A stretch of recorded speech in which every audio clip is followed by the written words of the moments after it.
Okey, hari ni kita nak tunjuk macam mana kita nak live menggunakan telefon dan juga komputer. Maksudnya, kita ada satu komputer, kita ada satu phone.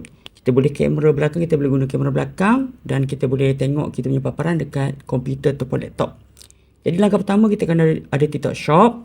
Kita buka dekat laptop ataupun desktop kita. Dan kemudian kita pergi dekat bahagian live dan video. Dan kemudian korang pergi dekat bahagian Live Manager. Klik sekali dekat sini. Dan dekat sini korang, kalau pertama kali korang kena login. Korang kena login untuk yang pertama kali, klik pada button login sekarang.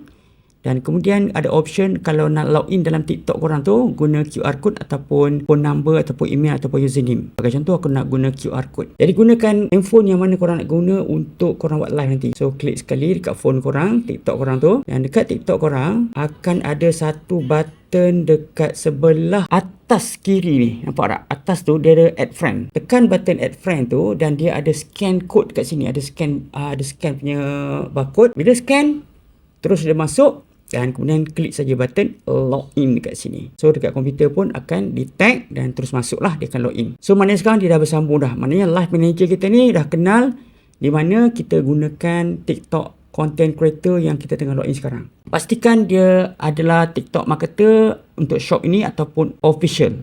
Kena ada salah satu lah. Klik button next dan skip kat sini. Okay, kita dah pun berada di paparan bahagian TikTok Shop, bahagian Live Manager. Ini paparan TikTok Shop yang homepage dan inilah paparan untuk bahagian Live Manager. Okay, now kita masukkan produk siap-siap sebelum kita nak buat live. Bagi contoh, ni produk kat sini, klik sekali. Dan kita boleh masukkan dekat sini ataupun kita buat produk live set siap-siap pun boleh. Yang tu nanti kita tunjukkan satu persatu lah. Ini demo dulu, kita masuk satu produk dulu.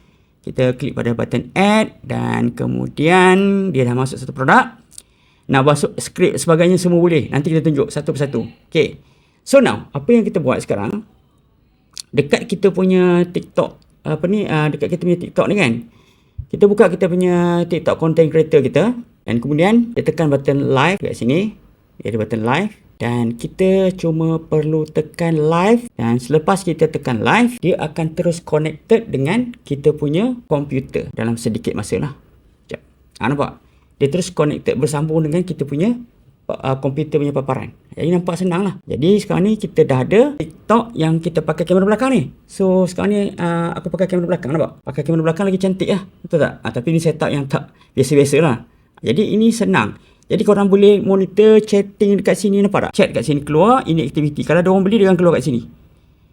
Dan kita boleh pinkan orang tanya apa kan. Kita boleh pinkan daripada komputer saja. Daripada laptop, komputer pun boleh. Kita boleh masukkan voucher, nak buat billboard pun boleh adjust lagi. Tapi nanti kita satu-satu kita buat.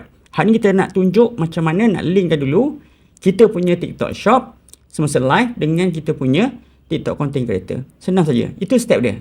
Boleh follow Okey, itu saja tutorial kali ni. Terutamanya yang ni untuk Diki Network punya team tau. Jadi kami akan banyak buat live untuk SIM card Estel ni. Dan korang yang nak join kami, sebab kita ada group, kita akan latih you all untuk jadi online marketer untuk jual SIM card Estel. Sebab yang ni automatic jadi agent. Tak payah nak bayar lain, asing tak payah. Beli SIM card, guna satu, terus jadi agent. Senang sangat, murah sangat. Okey guys, jumpa lagi on next tutorial. Assalamualaikum, salam sejahtera.